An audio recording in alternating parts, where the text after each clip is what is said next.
We depend on it for tens of thousands of jobs year-round. We depend on it for hundreds of millions of dollars in wages and tax revenue. We depend on it to not merely maintain, but improve our state's image. It's tourism. Summer vacations, autumn among the turning leaves, hunting and fishing, and conventions year-round. Where stands the industry today and possibly tomorrow? Coming up on Arkansas Week.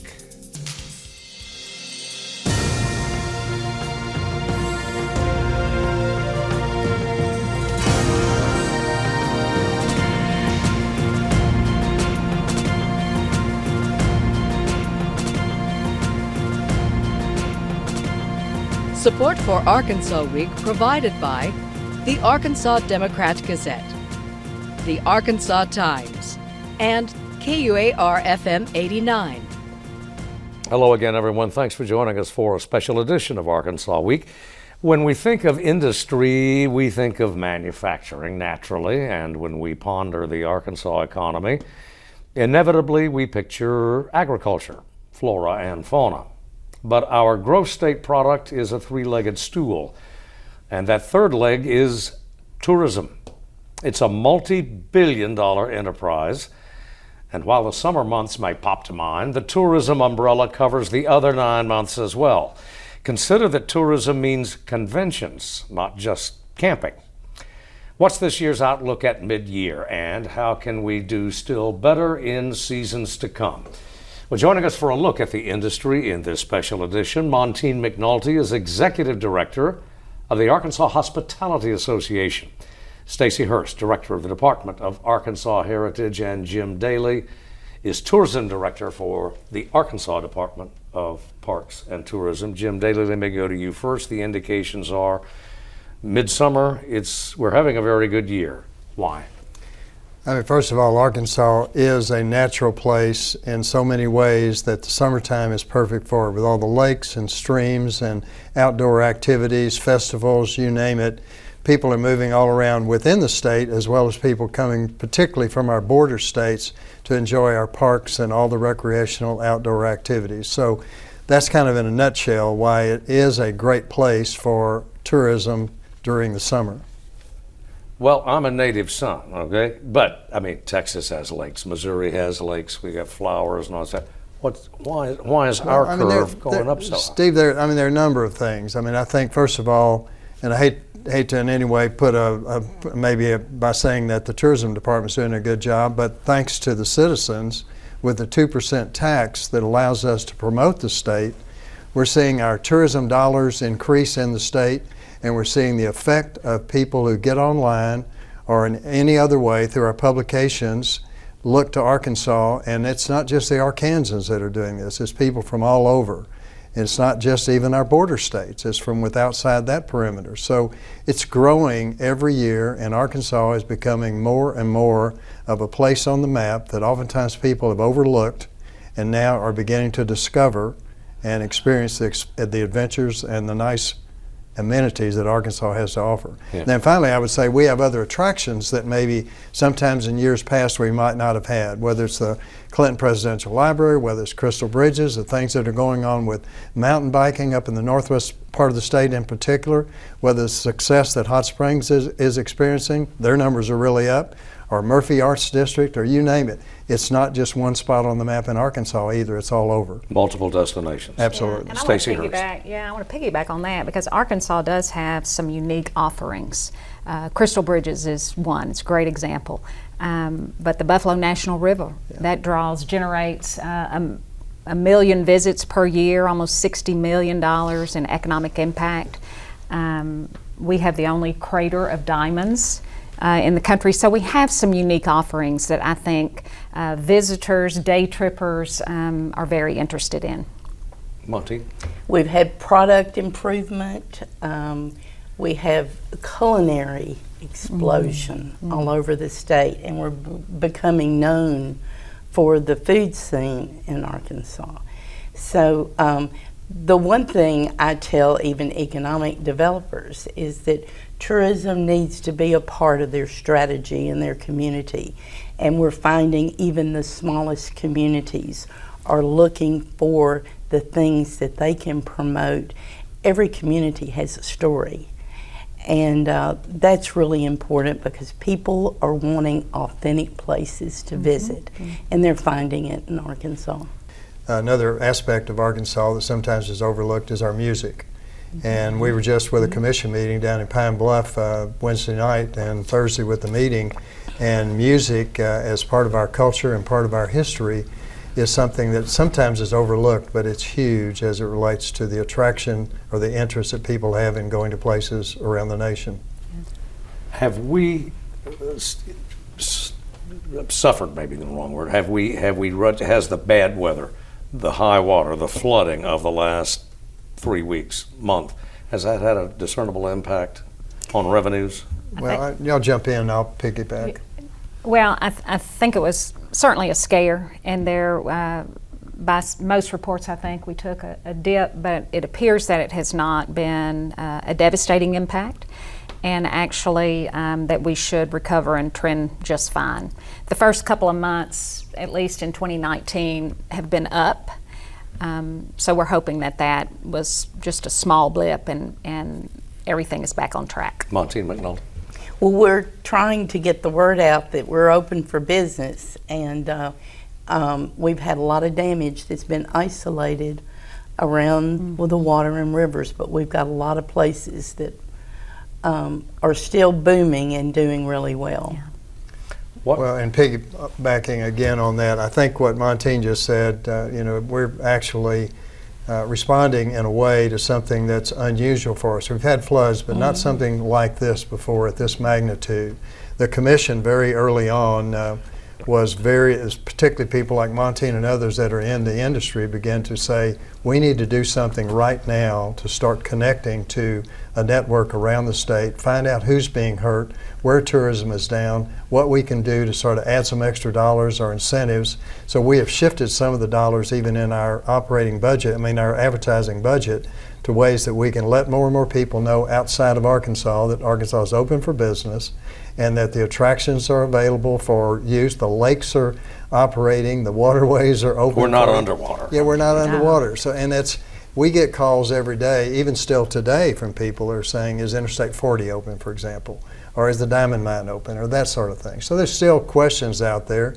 And the national media, even though they're doing what media does, they haven't done us any real favor by continuing day after day for about 10 days there to make it sound like Arkansas was shut down. How sensitive are we to motor fuel prices? Very. In terms of travel? Montine can tell you probably more than I can, but very. Very. It's discretionary income. And when you see the price of gasoline go down, you see people spending on food and eating out and recreation. And so it does have a big impact on the industry. We can, though, benefit, Arkansas can benefit from unstable or even higher fuel prices. At least in the past, it has been able to do that because with budgets tighter, people tend to stay closer to home. Wow, Instead of true. perhaps a Nail on the Texan head. going to Florida, a Texan would stop off a little early and take Yeah, in in the fact, Clinton that's music. part of the advertising transition we make when that happens, and we see that that's really affecting the numbers, is to push harder for the people within state to do their travel within state. Take shorter trips, enjoy it here in the state, and you still are helping the state. Arkansas is its own best customer. Sure. Oh, yeah. And in the old days, at least the last data I saw, followed quickly by Texas. Correct. So one of the studies I just learned about is that Arkansans do not use all of their time off. I think there's about 25% of the days that are just left on the table. And so one of the messages we're going to try to get out is that, hey, go on and take your time off and travel within the state, take a day trip here or there, and use that time off.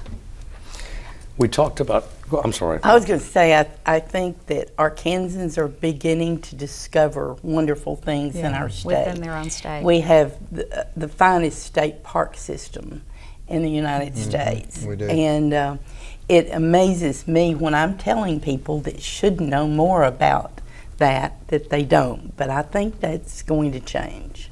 Clinton Library, Crystal Bridges, now casinos. Right. Is there any way to factor that in as well? At least in, well, West Memphis, so far, West Memphis, Garland, and Jefferson. Sure. Pope still kind of up Right. in the air. Any way to quantify that or to project what that is likely to do to our Well, tourism take? Montine, you may want to jump in on it, but I'll just say quickly that the economic impact of casino and casino wagering in Arkansas is huge. And I think what Oakland is showing by adding $100+ million to their venue with a 4-star plus hotel that'll be available there, what Southland is doing with $350 million over in the West Memphis area, same kind of expectation in Jefferson County. Whether the other one happens or not, and we see the downward trend I showed you earlier in Tunica, but we're seeing nothing but upward growth here in Arkansas. Montine? They've been very successful and they've been great partners with the state. have. And we just hope that that will continue with new ones. In terms of marketing those casinos, whether there be 3 or 4, will the state integrate with that or support it in some way, or are they going to do well enough on their own that the state need not lend a hand in terms of marketing? Well, for my 2 cents Has that been worth, decided? and Stacey is going to be my boss very shortly, but for my 2 cents worth, we will be letting people know about fine casino, hotel, resort type operations in the state. We need to tell the full story Right. of tourism attractions in the state of Arkansas. So I suspect we will certainly participate at some level in getting that message out. And those are, I mean, logic would suggest those are likely to be 12-month, fairly That's right. dependent on the larger economy, but their foot traffic would seem to be fairly even through the year. Are we recording, more than other states, a seasonal variance in our tourism traffic? For example, really peaking in summer and then falling off in the winter months. We see some of that, but you know, Arkansas, the weather in Arkansas and our outdoor activities are pretty consistent in terms of availability for people to enjoy the outdoors. Outdoor recreation still represents a significant piece of what we have. And so I don't think we're seeing great ups and downs on that. Surely we do see some peaks in the heavier seasons. I mean, we're impacted when kids go back to school, for example. Interestingly, there's a big push for mountain biking in the state of Arkansas. And other sort of mountain biking meccas may be in Canada or in Colorado where there's snow. Right. And so one of the advantages in Arkansas is that you can mountain bike year-round, really. And so I think that is a focus that is paying off now, but it's going to pay off even bigger long-term. And Steve, let me just kind of give you an example on what Stacey's talking about. The Walton Foundation, Family Foundation, did a research 2017. We haven't seen 2018 numbers yet, but they did a research to try to evaluate the economic impact of mountain biking in Northwest Arkansas. $137 million economic impact during 2017, and it's growing like that. Mountain biking. Mountain Yes. biking. Good. It is really fascinating. There is a real opportunity here to make Arkansas a real destination for mountain biking. And it's not just, sort of that. I mean, I think of it as like, when you go skiing, there's the black slopes and there's the green slopes. So there are, slopes to accommodate all levels. But it's a growing sport, and I think we are well positioned to take advantage of it. Orthopedic surgery is growing too. Well, that's true. Well, that's fine. At one time, anyway, when I was looking at some figures, there was concern in the industry about keeping, training, and maintaining qualified, appropriately skilled workers in the hospitality industry, whether it was catering, food service, room service, or meaning maids. Has the industry been able to address that satisfactorily? Well, customer service is critical. I mean, people have to be well served, and that's really important. I think that through the American Hotel and Lodging and the National Restaurant Association and different other things, you're going to see more available training and also more definitions of careers in our industry. Workforce development is very important. It's very important to have skill levels and excellence in everything we do. And there's going to be increased emphasis on that. From what? Through the Well, traditional certainly education or through industry training programs? Or through education, through our association programs. We have a new national apprenticeship program that was one of the first announced last year. We have increased culinary training. We have high school training that's management and culinary, a program called ProStart. We have ServSafe training, the safe serving of food. So across the board, I think you will see more certifications and more push to get employees certified and for them to be able to move up. We have some amazing lodging and restaurant businesses in the state, and they're doing a really good job of that. Well, conventions are tourism too. Absolutely. It's sometimes put under the hospitality rubric. But how are we doing in terms of the competition for conventions is really stiff, as everyone knows, and often these really prized conventions are booking 7-8 years in advance. So the Arkansas Medical Society may not meet in Little Rock; it may meet in Las Vegas or the AMA, perhaps I should say. How are we doing in terms of competition there? Are we losing business? Are we winning contracts? Stacey? I think we're doing well. And Little Rock and Hot Springs are both doing well in convention business. Northwest Arkansas is becoming more attractive.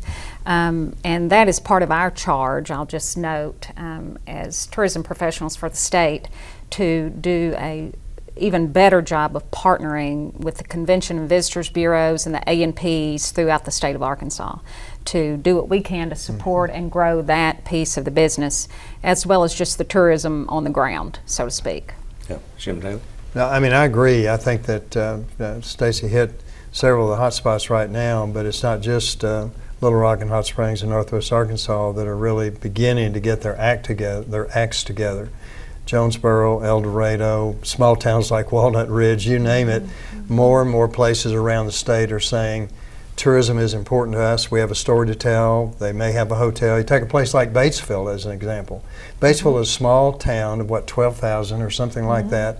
They are actually to me, one of the role models that other small communities can look to, because their city leaders have come together, their communities come together, they've literally rolled up their sleeves and improved their main street, their aquatic and family center. They took an old theater there now that is showing second-run movies with state-of-the-art equipment in it.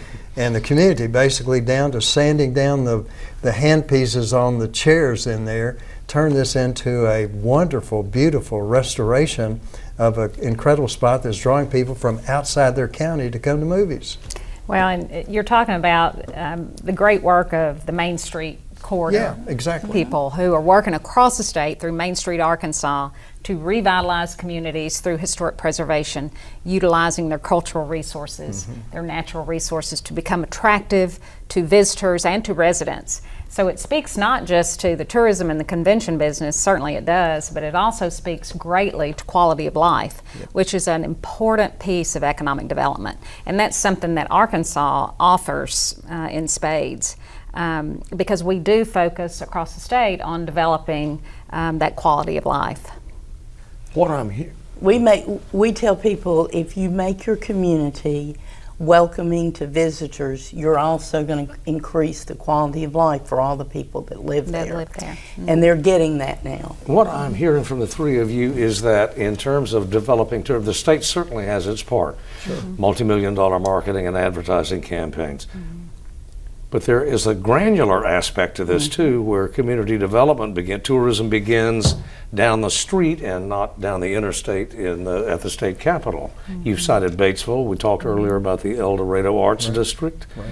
Think about the Delta. There are many communities there that are figuring out that they may not get a major manufacturing place, but there are ways for them to enhance their community and draw visitors and tell the story about the Delta and what it has to offer, which is very unique.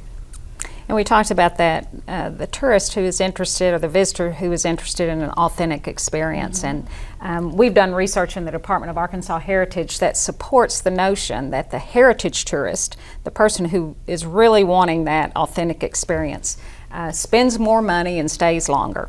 So, you know, we have, within the department, we have focused on protecting and promoting these historic and cultural resources, which just fits very nicely with our whole tourism message. Like, for example, a Marshall's Museum in Fort Smith, which has had some difficulty, not just high water anyway, but some difficulty in funding it. I would assume that the state would very much like to see the local effort in Fort Smith or in that area intensify and get that one finished. Well, in fact, our Governor's Conference 2020 will be in Fort Smith, and we are expecting, I should say, even though there may have been a few setbacks, that the museum will be open enough to where we can actually have an event there in the museum and let people see it firsthand. I think probably everyone here has walked through what they have outlined as their exhibit for that museum, and it's incredible and certainly a unique one for the nation. And already the interest in it is probably exponential in terms of the outsiders who are expressing an interest. Finally, I will say about Fort Smith, I think they have also, just like Stacey was talking about a minute ago, they have taken Fort Smith, wrap their arms around ways that they can make that community even more attractive and interesting. What they have done with their arts program to paint 30 or 30 plus murals and do competitive worldwide type competition to put these murals up in in Fort Smith, has turned Fort Smith into a walking, driving art gallery. And it's really something to see if you've not done it. You have or the industry anyway, has a 2% dedicated tax stream of revenue. What is that sufficient to the task, or what, if you really want to build, what else do you need? What else would you ask for anyway? Well, we talked about that yesterday. What Arkansas spends to market itself as a destination is about average. So I think we are, in terms of other states and their spending, of course Texas was mentioned and they spend double what we do, but Texas is big. And so I think we are very well positioned, and I feel very fortunate that we have the funding that we have.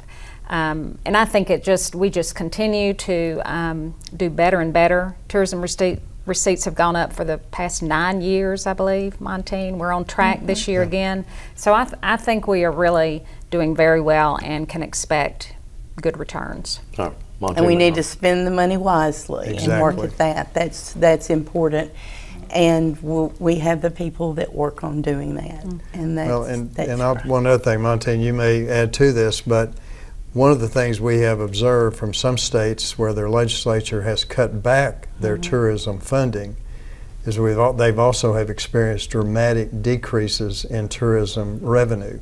So it's a factor that has to do with your marketing, getting the message out, communities all across the state promoting themselves. We have 12 regions in the state, each of which get $100,000+ a year that actually goes into helping them promote within their region to bring tourists to their particular region, whether it's from within state or from out of state. So it's a multi-layered, down to the grassroots level effort that really is turning Arkansas into a destination, not just in the big spots, but all over the state. Targeted marketing plus repetition. Right. We have great festivals all over the state we do. that are really special, and that's really important to people. You mentioned festivals. I just have to say, like the Department of Arkansas Heritage, to encourage festivals and small towns across the state of Arkansas, we're doing a grant now, a heritage grant, because those festivals can really become a great economic generator in a small area. For example, in Norfolk in early May, they had 1,000 people come to Pioneer Days. That's a lot of people to gather in Norfolk on one day. Very great tools to kind of really use those historic and cultural resources. And it builds pride in those communities. It does. They're very proud of what they do. We've mentioned our state parks, but the programming in our state parks it's just fabulous. And every family needs to look at that and travel Arkansas this summer. And there's free programming and very interesting things to do. It really is. Montine, McNulty, Stacey, Hurst, Jim Daly, thank you very much for being a part of the program. Thank you. Thank you, Steve. Tourism in Arkansas, thank you for joining us. See you next week.